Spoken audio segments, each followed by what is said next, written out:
This one came up during a conversation at a neighborhood cookout last summer. We were talking about strange neighbors. Everyone had a story. But one woman, her name was Judy, went quiet while everyone else laughed. Then, after a pause, she said, "Let me tell you about the man who used to live across the street from us." Judy and her family had moved to a small town in Vermont in the early 2010s. She and her husband had saved for years to buy a house, and they finally found one on a quiet cul-de-sac with trees lining the road and neat lawns in every direction. Their daughter was 5 at the time, just starting kindergarten. It was exactly the kind of place they'd dreamed of. Everyone waved, there were block parties in summer, and the ice cream trucks still came around on Sunday afternoons. It felt safe, familiar. The house across the street was painted a pale yellow. It wasn't run down, just still. The blinds were always half closed. The lawn was cut, but they never saw who did it. A mailbox with no name. One night, shortly after moving in, Judy saw a man in the window across the way, standing in the dark, just watching. Not moving, not waving. Just there. At first they thought maybe he was shy. Maybe old, but weeks passed and no one ever saw him come or go.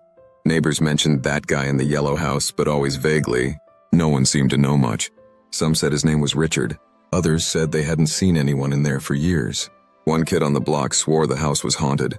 His parents told him to stop scaring Emma, but he kept saying weird things about the man who sleeps with his eyes open. Weird things started happening. Judy's daughter began getting postcards in the mail. Just drawings, childlike sketches in pencil of animals, trees, and once, a drawing that looked exactly like their backyard. No words, no return address. The mailman didn't know where they were coming from. It creeped Judy out, but her husband brushed it off. Someone having fun. Probably one of the neighbor kids. But it kept going. Every Friday, a new card. Her daughter, Emma, started looking forward to them. She called it my mystery mail. Judy tried to figure out the postmark. Nothing. Sometimes it wasn't even stamped. Just tucked in with the rest of their mail. One of them had a smudge of dirt on it, like it had been dropped in the yard and picked up later. Another had a faint coffee ring in the corner. Then came the toys. Small plastic animals left in the mailbox or on the porch. Always just one, never wrapped. Emma thought they were gifts, but Judy started a box to collect them, unsure what to make of it all. There were 12 in total, each showing up after a postcard. Judy started tracking dates, wondering if there was some pattern. Eventually, she noticed they aligned eerily with moments. Emma had been sick, had a bad day at school, or had cried the night before. It was like someone was watching closely, too closely. One morning in winter, Judy got up early and saw footprints in the snow, coming from the yellow house to their porch. Just one set. No prints going back. She woke her husband. They checked the cameras. Nothing recorded. The prints had vanished by noon. But Judy couldn't shake the feeling of being watched. She started keeping curtains closed and leaving lights on at night. Her husband started bringing a bat to the door when someone knocked. They were growing anxious in their own home. Things escalated. One evening, they came home from dinner and found a Polaroid tucked into their doorframe. It was a photo of their living room, taken from outside the window sometime when they were inside. Judy went cold. Her husband called the police. An officer came, took a statement, walked over to the yellow house. He knocked. No answer. He said the house was technically owned by someone named Richard Cole, but property tax records showed no recent activity. Mail hadn't been picked up in months. They couldn't enter without a warrant. The officer promised to file a report but didn't seem too concerned. Judy started asking around. An older woman down the block finally told her that Richard had died 3 years ago. Heart attack. Lived alone. No family. But no one had seen a moving truck. No for sale sign. The house just sat there, still furnished.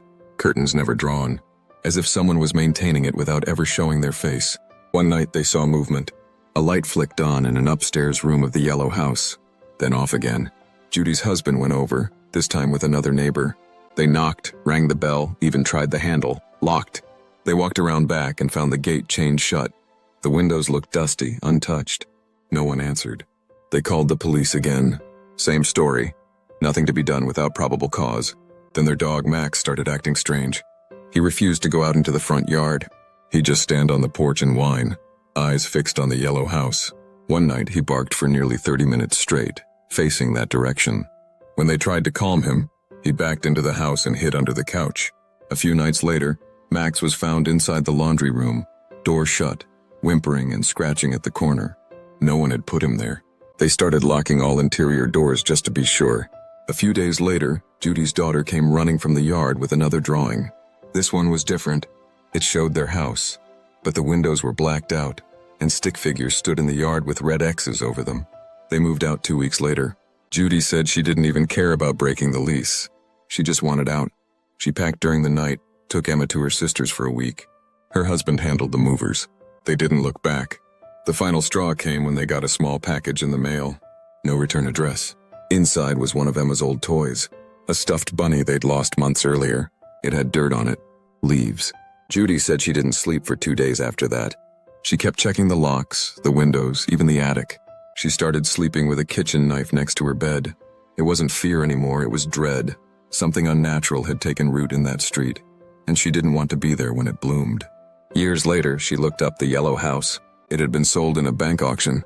But get this, when the new owner started renovating, they found dozens of postcards in a shoebox in the attic, all addressed to Emma. None sent, all dated after Richard had supposedly died. Some had drawings identical to the ones Emma had received. One even had a small lock of hair taped inside. Another had an outline of a child's hand traced in red ink. A third was blank, except for a note on the back. Why did you leave? The new owners also discovered something else in the basement, a small room hidden behind the furnace. Inside were stacks of newspapers, children's books, and a wall covered in photographs, almost all of Emma. School events, walks to the park, even one of her inside her classroom. Photos no one else should have been able to take. That's where Judy stopped. Everyone at the cookout just stared at her. She hadn't raised her voice once while telling the story. It was calm, almost practiced. She swore it was true. Said she still keeps one of the postcards just to remind herself to trust her instincts. And she said one more thing before the conversation moved on. Sometimes people don't leave. Sometimes they just stop being seen. The way she said it, it didn't sound like a warning, more like a fact, a quiet, unsettling truth that no one wanted to dwell on. Later that night, someone asked her if she ever went back to that street. She said no, not once. Not even to drive by. She said, "That house is still watching. I don't need to be anywhere near it to know." Thank you for listening. Until the next heartbeat in a story. Subscribe and stay for more love in every word.